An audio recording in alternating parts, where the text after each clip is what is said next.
Hello everyone, कैसे हैं आप सब। स्वागत है आप सबों का मेरे इस यूट्यूब चैनल शिवरमन एकेडमी पे। आज का हमारा टॉपिक है कैपेसिटर। कैपेसिटर एक बहुत ही यूज़फुल इलेक्ट्रॉनिक डिवाइस होता है। ये आपको बहुत सारे इलेक्ट्रिकल सर्किट में देखने को मिल जाएगा। तो कैपेसिटर का क्या यूज़ है, कैपेसिटर क्या होता है, कैपेसिटर कितने टाइप्स के होते हैं, सारे जितना मेरे से हो पाएगा हम इस वीडियो में आपको कवर करके देंगे। तो लास्ट तक मेरे साथ जुड़े रहें। पहले हम थोड़ा बात करेंगे कैपेसिटर के ऊपर। तो कैपेसिटर एक ऐसा इलेक्ट्रॉनिक डिवाइस होता है जिसके पास एबिलिटी होता है चार्ज को स्टोर करना, और हम अगर इसको अच्छे से कहें तो इसके पास एक एबिलिटी होता है एनर्जी को स्टोर करना। और ये स्टोर्ड एनर्जी किस काम में हमारे लिए यूज़फुल होता है वो भी हम आपको बताएंगे। तो चलिए अब देखते हैं। तो जैसा कि मैंने आप सबों को बताया कि capacitor is an electronic device which can store charge, और you can say that it can store energy within it. तो कैपेसिटर किस प्रकार से चार्ज को अपने में स्टोर करता है, या आप कह सकते हैं कि वो किस प्रकार से अपने अंदर में एनर्जी को स्टोर करता है। तो आप यहाँ पे आइए, हम आपको समझाते हैं। यहाँ पे देखिए, सबसे पहला बात कि कैपेसिटर का कंस्ट्रक्शन कैसे होता है, उसका बनावट कैसा होता है। तो मैं आपको बता दूं कि कैपेसिटर बेसिकली दो कंडक्टिंग मटेरियल से बना होता है। दो कंडक्टिंग मटेरियल्स, आप मेरे हाथों को देखिए, मान लीजिए ये एक कंडक्टिंग मटेरियल्स है। कंडक्टिंग मटेरियल्स आप इसको मेटल समझ लीजिए कि ये एक मेटल है, धातु आपका, और ये भी एक मेटल है। अब इन दोनों कंडक्टिंग मटेरियल को कुछ डिस्टेंस, देखिए बीच में गैप कुछ है, कुछ डिस्टेंस के साथ सेपरेट किया जाता है।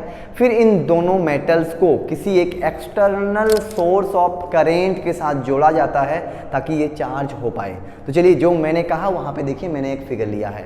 मैंने यहाँ पे ध्यान से देखिए, मैंने दो प्लेट ले लिया है, दो प्लेट। यहाँ पे देखिए, ये मेरा एक पहला प्लेट है, कुछ इस प्रकार से पहला प्लेट, और एक मेरा है दूसरा प्लेट। दोनों तरफ आपको दिख रहा होगा, देखिए फर्स्ट प्लेट, सेकेंड प्लेट। और इन दोनों प्लेट्स को मैंने एक एक्सटर्नल बैटरी के साथ कनेक्ट किया है। बैटरी का ये वाला है पॉजिटिव टर्मिनल, और ये है इसका नेगेटिव टर्मिनल। मैंने यहाँ पे एक स्विच भी रखा है। इस स्विच को हम जैसे ही ऑन करेंगे बैटरी अपने काम पे आएगा। और बैटरी का काम होता क्या है, बैटरी का काम होता है उस सर्किट में मौजूद चार्ज यानी इलेक्ट्रॉन्स जो फ्री हैं उसको वो मूव कराए।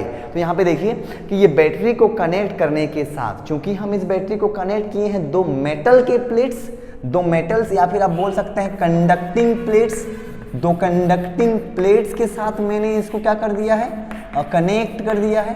तो ये कंडक्टिंग प्लेट्स जिसको अब बेसिकली लिया किसका जाता है, तो मेटल का। अब मेटल्स में बहुत सारे फ्री इलेक्ट्रॉन्स होते हैं क्योंकि वो कंडक्टर हैं। तो फ्री इलेक्ट्रॉन्स जो उसमें मौजूद हैं, ये जो बैटरी जिसको हम उसमें कनेक्ट कर दिए हैं, ये बैटरी क्या करने लगेगा, अब वहाँ से चार्ज को फ्लो कराना स्टार्ट करेगा। अब ध्यान से देखिए, अगर हम इस प्लेट को देखें तो ये कनेक्टेड है पॉजिटिव टर्मिनल के साथ। तो यहाँ पे मौजूद जितने सारे आपके फ्री इलेक्ट्रॉन्स है यानी नेगेटिवली चार्ज है, उसको वो अपनी ओर अट्रैक्ट करने लगेगा। मतलब यहाँ से कुछ इलेक्ट्रॉन्स जो है इस डायरेक्शन पे इलेक्ट्रॉन्स है ना, इलेक्ट्रॉन्स क्या करने लगेंगे, मूव करने लगेंगे पॉजिटिव से होते हुए। और ये पॉजिटिव से होते हुए नेगेटिव क्या करेगा, नेगेटिव अपने में से इलेक्ट्रॉन्स को क्या करेगा, एग्जर्ट करेगा। और एग्जर्ट करने के साथ क्या होगा वो देखिए आप कि यहाँ से इलेक्ट्रॉन्स इस प्रकार से आएंगे और ये इलेक्ट्रॉन्स जाते जाते जाते जाते जाते जाते इस प्लेट तक पहुँचेंगे। तो आप ध्यान से देखिए कि पहला वाला प्लेट में क्या हो रहा है, इस प्लेट से अगर इलेक्ट्रॉन्स बाहर निकल रहे हैं यानी वहाँ से नेगेटिवली चार्ज बाहर निकल रहे हैं, और अगर वहाँ से नेगेटिवली चार्ज बाहर निकल रहे हैं तो हम ये जानते हैं कि नेगेटिवली चार्ज यहाँ से बाहर निकलने के वजह से यहाँ पे आने लगेंगे पॉजिटिव चार्ज। क्योंकि यहाँ से इलेक्ट्रॉन्स क्या हो रहे हैं, बाहर मूव कर रहे हैं। तो जिस प्रकार से इलेक्ट्रॉन्स बाहर निकलेंगे उस प्रकार से यहाँ पे पॉजिटिव चार्ज बढ़ते जाएगा, और इधर जाकर के नेगेटिव चार्ज यानी इलेक्ट्रॉन्स जाके यहाँ पे इंटर कर रहा है तो इस प्लेट पे आने लगेंगे नेगेटिव चार्ज। इतना तो आप बहुत बेसिक सा चीज़ है और ये सब आप जानते हैं। और यहाँ पे इस प्रकार का चार्ज का आना दोनों प्लेट्स में आप देख सकते हैं, इस प्लेट में आने लगा पॉजिटिव चार्ज और इस प्लेट में आने लगा नेगेटिव चार्ज। तो क्या हम नहीं बोल सकते हैं कि ये जो मेरा कंडक्टिंग प्लेट सब था ये अब चार्ज हो चुका है, ये अब चार्ज को स्टोर कर लिया है ना। अब अगर चार्ज को स्टोर हुआ है तो आप देख सकते हैं पॉजिटिव और नेगेटिव के बीच में अब एक इलेक्ट्रिक फील्ड बनने लगेगी, ई इलेक्ट्रिक फील्ड बनने लगेगी ई, और इलेक्ट्रिक फील्ड की वजह से यहाँ पे अब एक एनर्जी स्टोर्ड हो चुका होगा। तो हम जो कह रहे थे कि कैपेसिटर होता क्या है, वो एक डिवाइस होता है जो इस प्रकार से चार्ज को क्या कर लेता है, स्टोर्ड कर लेता है। अब इन स्टोर्ड चार्ज का काम क्या है, जब आप इस सर्किट को, अब इस कैपेसिटर को, अगर इस प्लेट को देख रहे हैं कि आप एक वायर के साथ, अगर यहाँ से एक वायर निकालते हुए आप किसी एक मान लीजिए बल्ब के साथ यहाँ पे जोड़ देते हैं, तो होगा क्या कि ये बैटरी के साथ जुड़ा होने के साथ यहाँ से तो इलेक्ट्रॉन्स का फ्लो होगा ही होगा, साथ में ये जो चार्ज यहाँ पे स्टोर हो चुका है वो भी फ्लो करने लगेगा। तो आप बोल सकते हैं कि अब इस सर्किट पे जिसमें आप इस प्लेट को जोड़ देंगे, उसमें चार्ज का फ्लो अधिक रेट से होने लगेगा, मतलब उसका कैपेसिटी क्या हो चुका होगा, इंक्रीज हो चुका होगा। तो हमारा कैपेसिटर किसी एक डिवाइस का या फिर किसी एक सर्किट का कैपेसिटी को, चार्ज का फ्लो कराने का, उसको वो इंक्रीज भी करता है। तो ये था बहुत सिंपल कि कैपेसिटर चार्ज कैसे होता है। कैपेसिटर दो कंडक्टिंग मेटल का बना होता है जिसके बीच में कुछ डिस्टेंस रहता है। हम पहले उसको चार्ज करते हैं किसी एक एक्सटर्नल सोर्स को लगा करके, चार्ज होने के बाद वो कैपेसिटर अब आपके काम करने लायक हो चुका है। उस कैपेसिटर को जैसे ही किसी आप एक परिपथ में, एक सर्किट में जोड़ दोगे, वहाँ स्टोर्ड हुआ चार्ज, यहाँ पे जो चार्ज स्टोर्ड हो चुका है वो चार्ज अब उस सर्किट में फ्लो करके क्या करेगा, उस चार्ज का फ्लो वहाँ पे बढ़ा देगा और वहाँ उसका कैपेसिटी भी बढ़ चुका होगा। आपके मन में ये सवाल जरूर आया होगा कि ये चार्ज कितना देर तक आ सकता है। तो आप यहाँ पे देखिए, यहाँ पे अगर चार्ज आ रहा है तो यहाँ पर भी एक पोटेंशियल होगा, और यहाँ पे अगर एक चार्ज आ रहा है तो यहाँ पर भी अपना एक पोटेंशियल होगा। और हमको पता है पॉजिटिव चार्ज का पोटेंशियल जो होगा हायर होगा और नेगेटिव चार्ज का पोटेंशियल क्या होगा, लोअर होगा। मतलब इस दोनों प्लेट के बीच में एक पोटेंशियल का डिफरेंस होगा, मतलब यहाँ पर भी एक पोटेंशियल का डिफरेंस आएगा। और ऑलरेडी देखिए यहाँ पे बैटरी का अपना एक पोटेंशियल डिफरेंस है।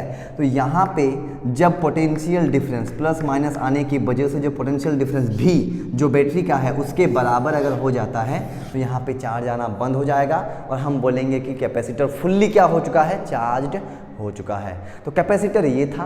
कैपेसिटर में चार्ज का किस प्रकार से उसको लाया जाता है, उसको एक्सटर्नल सोर्स के साथ, ये भी मैंने आपको बताया। अब बात करेंगे कि कैपेसिटर का टाइप्स क्या होता है। तो कैपेसिटर्स के 3 टाइप्स आपको देखने को मिलेंगे। पहला, parallel plate capacitor. Parallel plate capacitor जो मैंने यहाँ पे फिगर बनाया है, आप यही वाला को देख सकते हैं। 2 प्लेट्स रहेंगे इस प्रकार से, बीच में कुछ गैप रहेगा, हम उसको जोड़ देंगे एक एक्सटर्नल बैटरी के साथ। और एक कैपेसिटर होता है स्फेरिकल कैपेसिटर और एक होता है आपका सिलिंड्रिकल कैपेसिटर। स्फेरिकल कैपेसिटर में 2 स्पेयर्स होंगे और दोनों स्पेयर पहले एक अंदर में और एक ऊपर में, और दोनों स्पेयर के बीच में कुछ गैप रहेगा। और एक होता है सिलिंड्रिकल कैपेसिटर। सिलिंड्रिकल कैपेसिटर में क्या होगा, अंदर में एक सिलेंडर होगा और उसके बाहर में भी एक सिलेंडर होगा और दोनों में एक सेपरेट डिस्टेंस के साथ, मतलब एक फिक्स डिस्टेंस के साथ वो भी सेपरेट रहेंगे।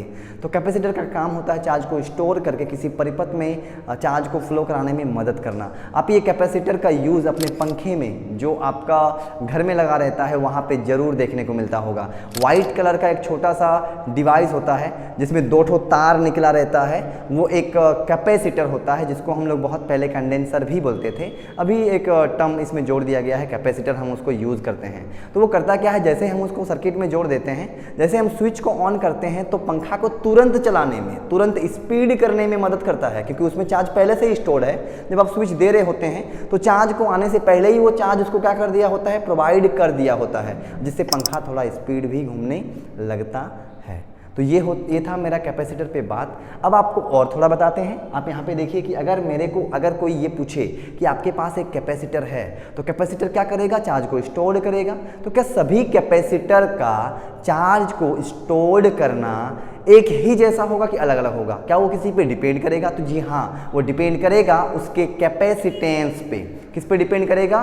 कैपेसिटेंस। अब क्या है कैपेसिटेंस? जैसे आपका करंट, जब आप पढ़ते हैं करंट इलेक्ट्रिसिटी तो उसमें एक वर्ड आता है रेजिस्टेंस, कुछ इसी प्रकार का कैपेसिटेंस भी है। कैपेसिटेंस एक प्रॉपर्टी होता है कैपेसिटर का जो बताता है कि उसके अंदर में कितना एबिलिटी है चार्ज को स्टोर्ड करने का।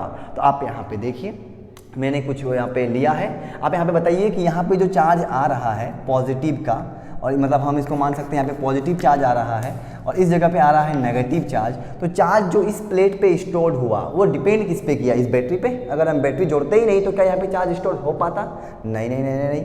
तो ये जो चार्ज आया वो डिपेंड किया इस बैटरी के पोटेंशियल पे। अगर आप ये पोटेंशियल बहुत हाई रखोगे तो यहाँ पे चार्ज का आना भी क्या होगा, बहुत ज़्यादा होगा। इसका मतलब अगर आप पोटेंशियल को यहाँ पे हाई रखते हो तो चार्ज भी ज़्यादा आएगा, और अगर पोटेंशियल को लो रखते हो तो चार्ज का स्टोर भी कम होगा। मतलब हम बोलेंगे charge is directly proportional to the voltage और पोटेंशियल। जैसे ही हम इस प्रोपोर्शनल साइन को हटाएंगे यहाँ पे कुछ कांस्टेंट आएगा, और उस कांस्टेंट को हम C बोलते हैं। क्या बोलते हैं हम उस कांस्टेंट को? C। और अगर आप इस C को बोलोगे तो ये C आपका कहलाता है कैपेसिटेंस। C क्या कहलाता है?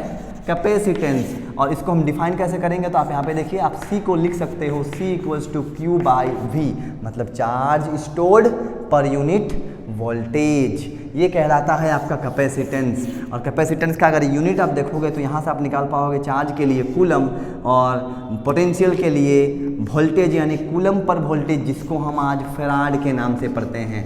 ये बहुत ज़्यादा यूज होता है। कैपेसिटेंस का यूनिट क्या होता है? फैराड होता है। तो ये था कैपेसिटर का। क्या इस कैपेसिटेंस को, कैपेसिटेंस क्या होता है? Charge per unit voltage. क्या हम इस कैपेसिटेंस को किसी एक कैपेसिटर का बढ़ा सकते हैं? तो जी हाँ, बढ़ा सकते हैं। लेकिन कैसे? जब इन दोनों प्लेट्स के बीच में जो आपको एम्प्टी स्पेस, खाली जगह दिख रहा है, यहाँ पे अगर हम फिट करेंगे डाइलेक्ट्रिक्स। तो डाइलेक्ट्रिक्स को आप भूलिए नहीं, इससे पहले ही हम लोगों ने डाइलेक्ट्रिक्स पढ़ा है। तो अगर हम यहाँ पे डाइलेक्ट्रिक्स फिट करते हैं तो वो उसके कैपेसिटेंस को बढ़ा सकता है। अब कैसे बढ़ाएगा? Effect of dielectrics on a capacitor कैसे होगा, ये सारे के ऊपर बात करेंगे, लेकिन आज नहीं, नेक्स्ट वीडियो पे। तो जुड़े रहे मेरे साथ और मिलते हैं नेक्स्ट वीडियो पे।